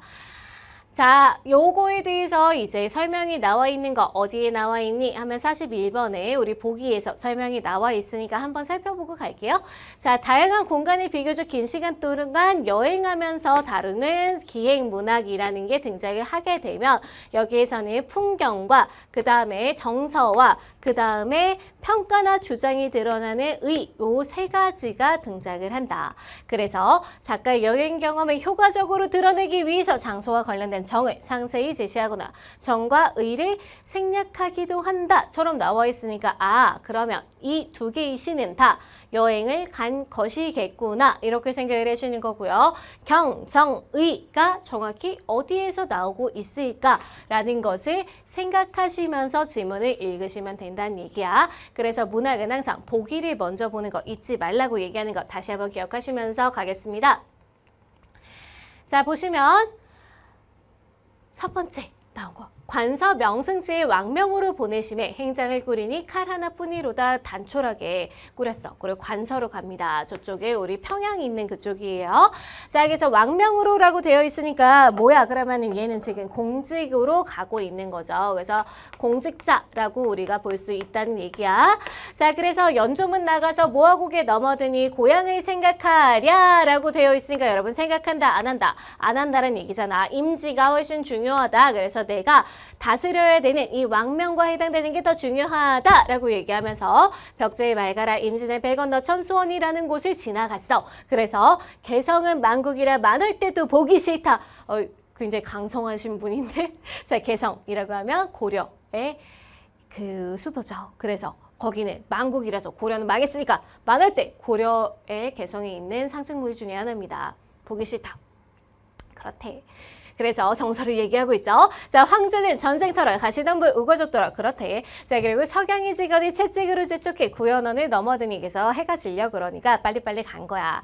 생양간 기슭에 버들가지 푸르다라고 되어 있습니다. 그래서 푸른색 나왔으니까 혹시라도 등장하게 되면 색채 이미지 나오게 되면 시각적 이미지를 사용해서 맞는 얘기 이렇게 판단하시니까 잊지 마시고요. 자, 재송정 돌아들어 대동강 바라보니 계속 그냥 그 지형 나오고 있는 거 여러분 보시게 되면은 왠지 모르게 그게 생각이 나는데 라는 친구들이 있으면 공부 열심히 한 거야. 관동별곡 1학년 때 배웠던 거 생각하시면 관동별곡이 바로 이 관서별곡의 영향을 받아서 탄생한 작품입니다. 그래서 이렇게 연관성 찾아주시는 거고요. 자, 심리의 물빛과 안개 속 버들가지는 위아래로 엉기었다. 춘풍이 야단스러워 화산을 비껴보니 그러면 봄이야. 그래서 화산을 비껴보니까 어떻게 배를 타고 보니까 녹이 홍상은 비껴앉아 가늘픈 손으로 검은 꽃이 품어 붉은 입술 흰 이로 채령곡을 부르니 신선이 연잎빛하고 옷빛강으로 내려오는 듯 슬프다. 나란 일이 신경이 쓰이지만 이라고 나오고 있죠. 요거 아까 왕명이라고 되어 있던 요것과 연결해서 같은 색깔로 여러분 표시를 하실 수 있어야 돼요. 그래서 나란 일이 신경이 쓰이기는 하는데 어떻게 풍경을 어찌하겠느냐. 그래서 풍경이 너무 좋아서 여기에도 자꾸만 정신이 가요. 라는 얘기를 하고 있는 거예요. 자, 그래서 여기에서는 무슨 얘기하고 있어? 임지에 가고픈 마음에 고향을 생각하랴 라고 얘기하고 있으면 여기서는 아이씨 그 임무도 중요하긴 한데 좀 놀고 싶기도 하고 약간 이런 얘기를 하고 있는 거지. 그래서 여기 지금 기생이랑 같이 있는 것처럼 보이죠. 이런 얘기가 나오고 있는 거죠. 자, 그래서 영광정 돌아들어 부병로에 올라가니까 능라도 꽃다운 풀과 금수선 안개 속 꽃은 봄빛을 자랑한다. 이렇게 되어 있으니까 다 지명 이름과 그리고 그곳에서 보게 되는 자연의 아름다움을 보고 있다는 겁니다. 여러분이 문제 푸실 때 지금 쌤이 푸는 속도대로 가셔야 돼요. 그래서 이렇게 보여드리고 있는 거야, 지금. 자, 그래서 넘어가서 천년 평양의 태평 문물이 어제인 듯하다마는 이라면 고구려의 수도죠. 자, 풍월로의 꿈깨어 칠성문 돌아드니까 단출한 물건 차림에 객흥이 어떠하랴. 그래서 나그네의 흥치 나왔으니까 아까 얘기했던 여기에서 나오고 있는 무엇이랑 풍경이랑 연결 지을 수 있어야 된다는 얘기지. 자, 누대도 많고 강과 산도 많거니와 백상류에 올라앉아 천천강 바라보니 세 갈래 물줄기는 장하기도 끝이 없다. 그래서 엄청난데 라고 얘기하면서 하물며 경순정 내려 초롱성 돌아드니 다 그냥 지명 이름이다. 자, 구름에 닿은 산국은 백리에 버려 있고 여러 겹 산등성이는 사면에 뻗어 있네. 그렇대. 풍경이야. 자, 사방의 군사진영과 웅장한 경관이 발도의 으뜸이로다 라고 얘기하고 있으니까 자기가 다스리는 곳이 에이 어유 멋있는데 이제 이렇게 얘기하고 있는 것으로 보시면 되겠죠. 그래서 이제 사람과 해당되는 것 또한 자연에 이렇게 해당되는 것이 팔도의 으뜸이다. 여기 되게 좋은데 라고 지금 얘기하고 있는 거야.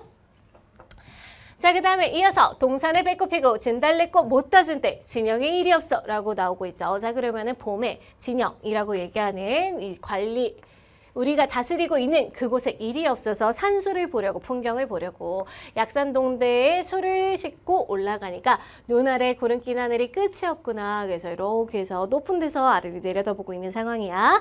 자, 백두산 내리물이 향로번 감돌아 천리를 비껴올라 대 앞으로 지나가니 굽이굽이 늙은 용이 꼬리치며 바다로 흐르는 듯 형승도 끝이 없다. 풍경도 끝이 없구나. 풍경인데 아니 보랴 라고 얘기해서 이거 너무 멋있는데 라고 하면서 지금 구경하고 있는 얘기하고 있는 거고요. 자, A에 해당되는 거니까 여러분 뭐를 볼 수 있어야 된다. 이 물이 지금 흘러내려서 늙은 용이 꼬리치면서 가는 것처럼 보인다라고 얘기하는 걸까 굉장히 역동적으로 표현을 하고 있는 것을 읽어주시면 된다는 얘기입니다. 이해되죠?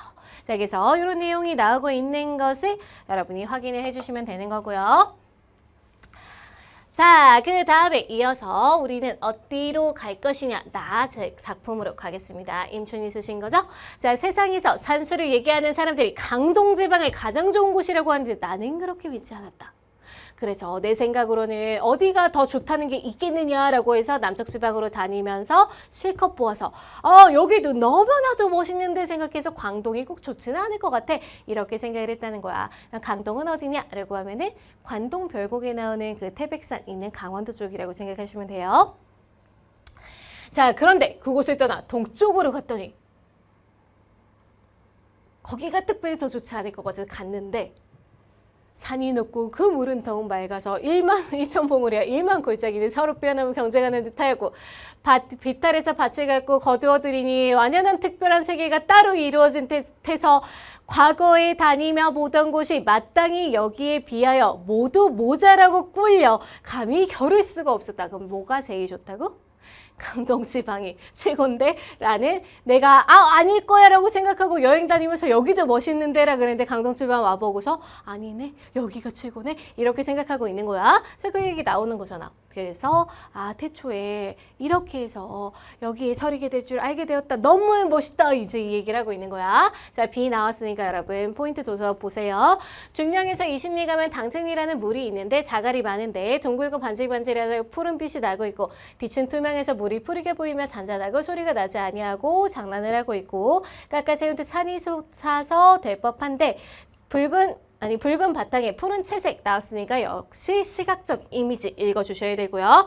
자, 벼랑과 골짜기 모양은 요철 같아서 움푹하기도 하고 불룩하기도 하고 두둑 같기도 하고 굴 같기도 하고 기이한 어초 아름다운 대나무가 엇갈리게 자라서 그림자가 물 밑에 거꾸로 비친다 라고 되어 있으니까 이렇게 고여있는 물 주변에 있는 벼랑, 골짜기 같은 것들 그 다음에 대나무 같은 것들 이런 것들을 이런 요철이나 아니면은 두둑, 굴 같은데 빗대어서 지금 이야기를 하고 있는 것을 볼 수가 있죠. 그러면 A와 B 각각 어떤 특징을 가지고 있었는지를 주목해서 읽으실 수 있어야 된다는 얘기야.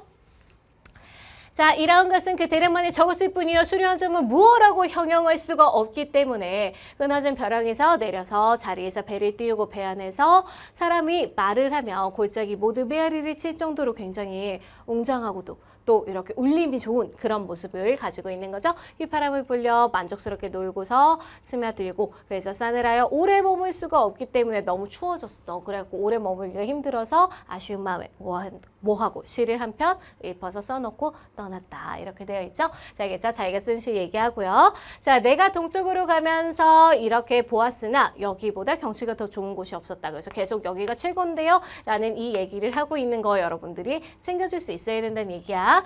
그래서 이곳이 만약에 서울 부근에 가까이 있었다면 사람들이 다 차지를 했었을 것 같은데 먼 지역에 있기 때문에 별로 거들떠보지 않았고 그래서 하늘이 이곳을 숨겨놓고 싶어 했던 것 같다. 그래서 우리 같은 사람들, 고민이 많은 사람들이 왔을 때 위로하기 위해서 서울에 사는 놀기 좋아하는 귀족들이 감히 이곳을 사들이지 못하도록 일부러 그곳에 위치하게 만들었다. 그 정도로 아름답고 괜찮은, 그렇지만 서울에서는 먼 곳에 있는 이 얘기를 하고 있는 거죠.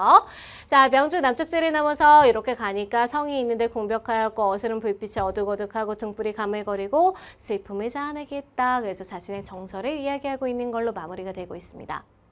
내용 자체가 어려운 얘기는 아니야. 그리고 여러분이 글을 읽을 때 쌤은 지금 소리내서 읽었으나 원래 눈은 입보다 빠른 거잖아. 그렇기 때문에 더 잘 빠르게 읽을 수 있었어야 돼요. 자, 그러면 A와 B를 비교한 내용으로 가장 적절한 것은 이라고 했을 때 나머지 부분들은 여러분 틀렸고요. 사실 이 인간의 유연성 이런 거는 여러분 쉽게 아니라고 했을 거거든. 그리고 나서 자연의 모습을 건조하고 있고 자신의 모습을 반성하고 있고 이것도 다 아니라고 생각했을 거야. 그리고 지상에서 하늘로, 원경에서 근경으로 이런 것도 아닐 거라고 생각을 했을 거거든. 근데 2번과 4번은 약간 고민을 했을 수가 있어요. 왜? 나머지는 아닌 게 확실한데 2번, 4번 중에 뚜렷한 정답이 없는 것처럼 느꼈던 친구들이 되게 많았을 거거든. 쌤도 처음에 봤을 때 약간 그랬어요. 근데 아무리 봐도 자연물의 감정을 이입한 걸 찾으려고 해도 A랑 B에 둘 다 없는 거야. 그럼 이거는 확실하게 아닌 거잖아. 그랬을 때 4번. 어떻게 문제 푸는지 내가 지금 보여주고 있는 거다. 자, 그랬을 때 동적인 자연물의 모습을 이라고 하면 움직임이 나와 있어야 되는 거니까 늙은 용 나오면서 물에 흘러가는 모습을 얘기하고 있는 게 여기에 해당되는구나. 이렇게 여러분 생각을 하셔야 되고요. B는 정적인 자연물의 모습. 그러면 주변에 둘러싸고 있는 벼랑이나 이런 것들 얘기를 하고 있었잖아. 그런 것들에 대해서 다른 대상에 빗대어 라고 하면 비유적 표현이죠. 그러면 물을 늙은 용에 빗대고 있었고 그 다음에 여기에 서 있는 어떤 그런 벼랑 같은 것들을 무엇에? 요철 같은 거에 빗대어서 얘기하고 있었으니까 4번이 정답이네. 이런 식으로 골라주시는 겁니다. 이해됐죠? 나머지가 다 아니기 때문에 4번이 정답이라고 생각을 한 상태에서 여기에 해당될 만한 것이 무엇인지를 차근차근히 짚어보는 연습을 하셔야 된다는 거예요. 그래서 이런 경우에 아무것도 모르겠다, 난도 모르겠다, 그냥 찍자 이런 거 하지 마시고요, 여러분. 지금 2번 또는 5번이 지금 1번, 3번은 고른 친구 거의 없을 거고 2번 또는 5번이 아마 여러분이 많이 골랐을 것 같은데 지상에서 하늘로 저거부터 우선은 아니잖아. 땅에서부터 하늘로 올라가는 거. 그러면 그냥 확실하게 아닌 게 있을 때 나머지 지우시는 거고요. 남은 것을 바탕으로 해서 이게 이렇게 해석이 가능한 것인가 이 생각을 하는 연습을 해야 된다는 얘기야. 알겠지? 자, 그래서 이런 식으로 여러분 풀어주시면 되는 문제였고요. 41번 보겠습니다. 보기 아까 읽었으니까 문제를 곧장 갈게요.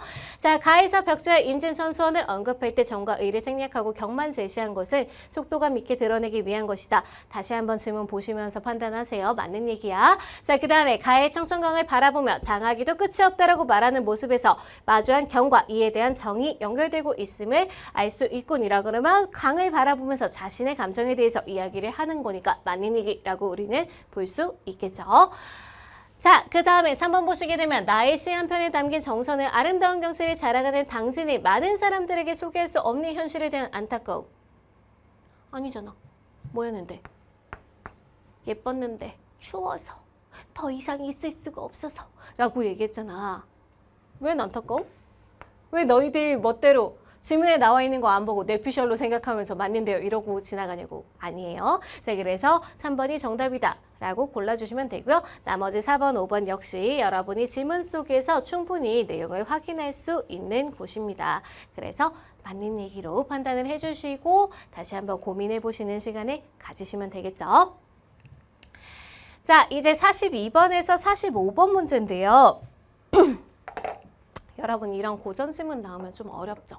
특히 지금 이 옥단춘전 같은 경우에는 옥단춘전이 아니구나. 지금 완경용전 같은 경우에는 이게 좀 내용 자체가 여러분이 이해하기 좀 어렵게 끊어지는 느낌으로 표시가 된 부분들이 있거든. 그래서 여러분이 더 어렵게 느꼈을 거예요. 그래서 42번, 43번, 45번 이렇게 세 가지가 여기에서 오답률이 높은 문제로 드러나는데, 자, 계속 얘기하지만 이렇게 문학이 등장을 하게 되면은 뭐부터 봐라? 보기에 나와 있는 것부터 봐라 이 얘기잖아. 자, 그러면 이 작품은 남녀 주인공의 결합을 방해하는 혼사장애 모티프를 지닌 애정소설이다.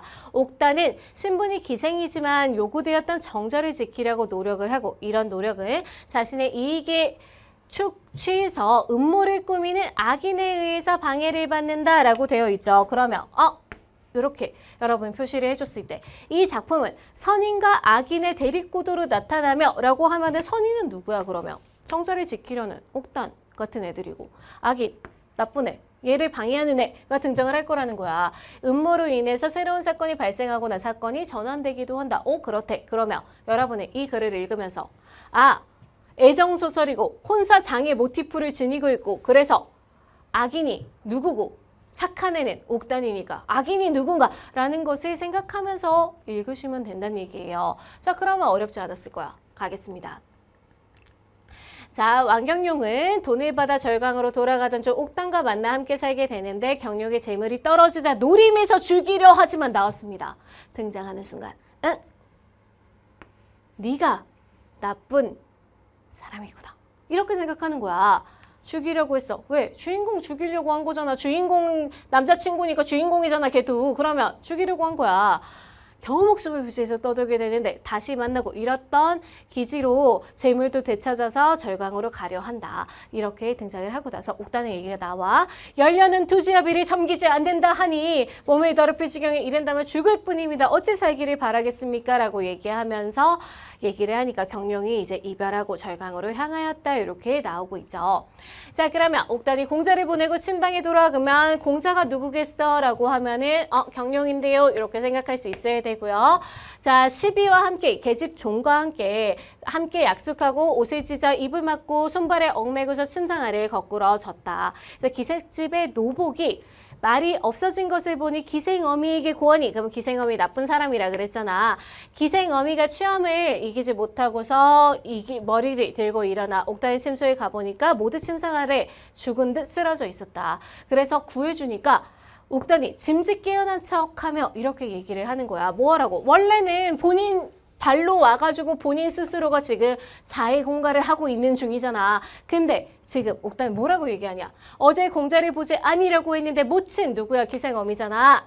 자, 지극히 권해서 이렇게 되었으니 누구를 원망하시오? 라고 되어 있습니다. 여러분, 기생어미는 진짜로 피가 통한 엄마가 아니라 요즘 용어로 따지자면은 약간 마담이라고 생각하시면 돼요. 자, 그 얘기가 나오고 있는 거야. 그래서 모친이 지극히 권해서 이렇게 되었으니 누구를 원망하겠습니까? 공자가 비록 노림에서 원한을 잊었다고 하나 합방하지 아니하면 나랑 같이 잠을 자지 않은 것을 이상하게 여겼더니 그 종자를 불러서 무엇을 했다? 나를 다 묶어두고 나서 금은보화를 다 거두어 갔다.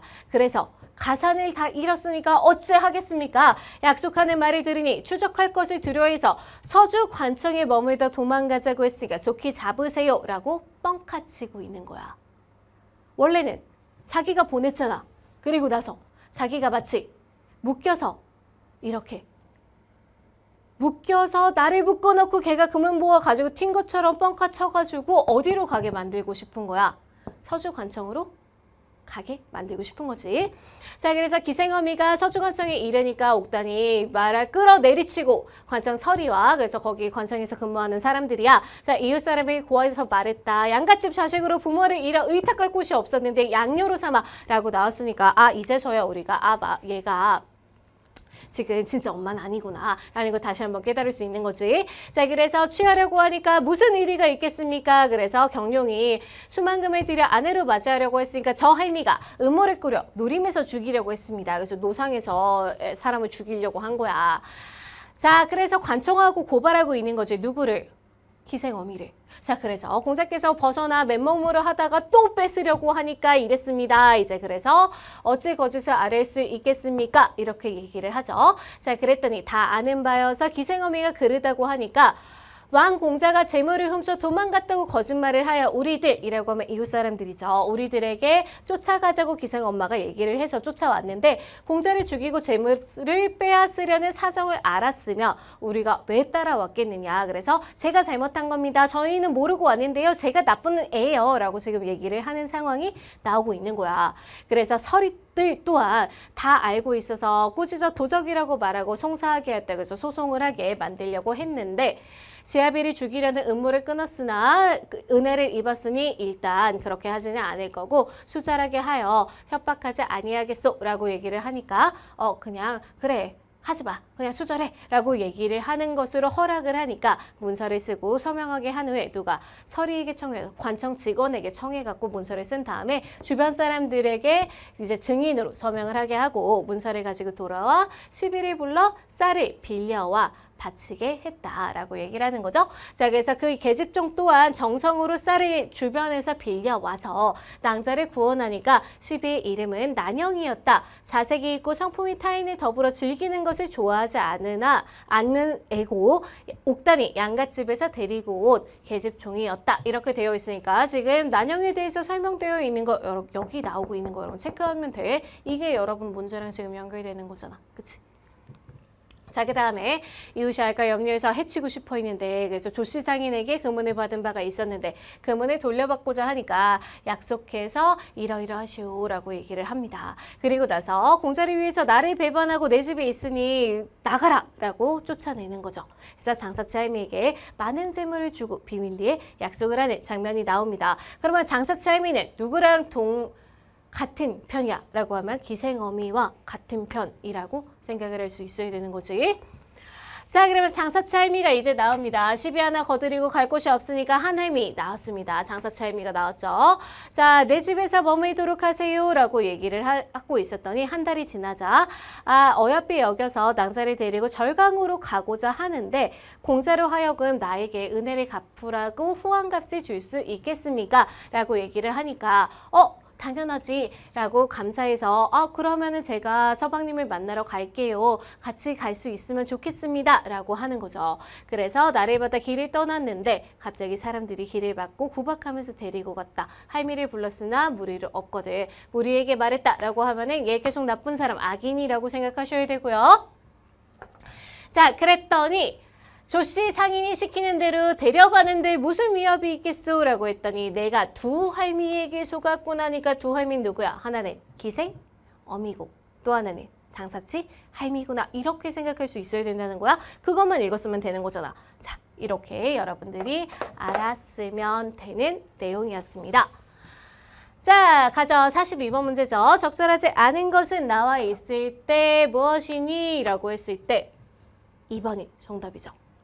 왜? 기생집은 기생어미가 부모를 잃은 옥단이 왜 난영을 시비로 내어준 공간이 아니잖아요. 난영은 아까 누구였어? 어디서부터 왔냐? 양갓집에서부터 데리고 오는 애잖아. 그러면 기생집까지 따라온 사람이지. 기생집에서 준 계집종은 아니란 얘기야. 요거 왜 놓쳐? 그래서 2번이 정답이구나 이렇게 골라주시면 되는 거고요. 나머지 맞는 얘기니까 한번 확인을 해보세요. 네, 43번 문제 윗글에 대한 이해로 가장 적절한 것은 이라고 되어 있으니까 틀린 거 찾아보면 자, 난영은 이웃사람과 더불어 사귀기를 좋아하지 않았다라고 되어 있던 거 여러분 다시 한번 체크하시고요.